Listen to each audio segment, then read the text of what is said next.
Bonjour, on est chez Fradette Sport, à Place de la Cité, en bonne compagnie avec Fred, notre spécialiste de raquettes, cordage, plein de choses entre autres. Mais aujourd'hui, on parle des raquettes. Bonjour Fred. Salut! Ça va bien? Hey, super! Parle-moi de ça. On va regarder les catégories de raquettes pour commencer. Tout à fait. J'ai installé toutes les catégories ici devant nous autres. Pour commencer, j'ai pris la catégorie plus senior, nos vétérans, Ligue des maîtres. Donc souvent, les gens vont utiliser des raquettes surdimensionnées, 120 pouces, Oui. des raquettes très légères, le poids dans la tête pour donner plus de puissance. On sait qu'on est plus vieux, on perd un peu de flexibilité et de puissance. Donc c'est oui. ce genre de raquette-là souvent qu'on va utiliser. Ça peut t'aider, c'est parfait. On a la prochaine catégorie. Plus débutant à ce moment-là, plus premier prix, des raquettes à 100, 139 souvent déjà pré-cordées, on n'a pas besoin de rajouter le cordage. Ouais. Raquettes légères, des fois un petit peu plus grand, 100 pouces, 103, 104, 105 pouces. Ouais. Poids plus vers la tête, facile à jouer, facile à manier et bon rapport qui a été pris à ce moment-là. Excellent, excellent choix ça. On enchaîne avec une raquette un petit peu plus avancée. Là. Oui, tout à fait, mais le débutant peut aussi l'utiliser, ce type de raquette-là. On a une raquette qui est légère, donc facile à manier, pas trop puissant.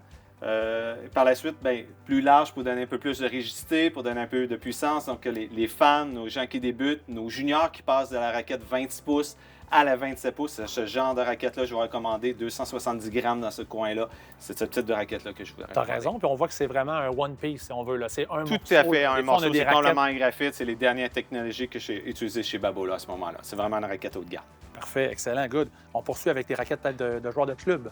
Oui, mais les joueurs de club plus avancés à ce moment-là, souvent les gens vont utiliser des raquettes 100 pouces carrés, Ouais. des alentours de 190, 290 grammes, donc joueurs plus avancés.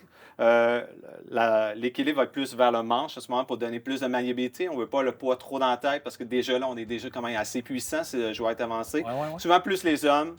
Un peu moins de femmes. Souvent, les femmes vont plus opter pour la version 285 grammes à ce moment-là. Il y a aussi une version un petit peu plus légère. Et il pourrait se faire aussi 270 grammes, comme on retrouve dans la light pour les juniors, pour les gens qui débutent. Au niveau des poids, c'est ça que tu me disais, on a 270, 285, 300. Hein, C'est la majorité des raquettes. Sinon, on va retrouver dans les raquettes plus experts, dans les gens vraiment très avancés de compétition. À ce moment-là, on va avoir des raquettes plus à 310, 315 grammes. Okay. À ce moment-là, on va utiliser aussi un plus petit ami, 97 pouces, 98 pouces carrés. Les gars vont aller chercher le maximum de contrôle.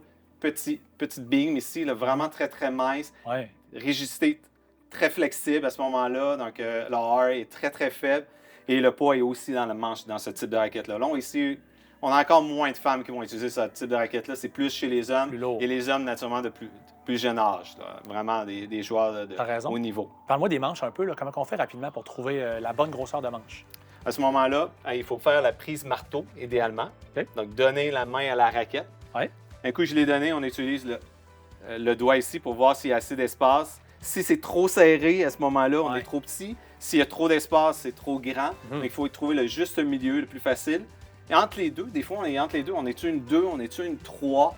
On hésite. C'est toujours mieux de prendre le plus petit manche parce qu'on peut toujours grossir, soit avec l'overgrip, exactement. Et ici, en magasin, si vous venez, on peut enlever la cushion grip, la grippe de remplacement. Et à ce moment-là, on peut fondre un caoutchouc qui va donner la grosseur qui va en haut. Donc, on passe de 2 à la grandeur 3 à ce moment-là. Parfait. Allez, merci beaucoup, puis on vient de voir.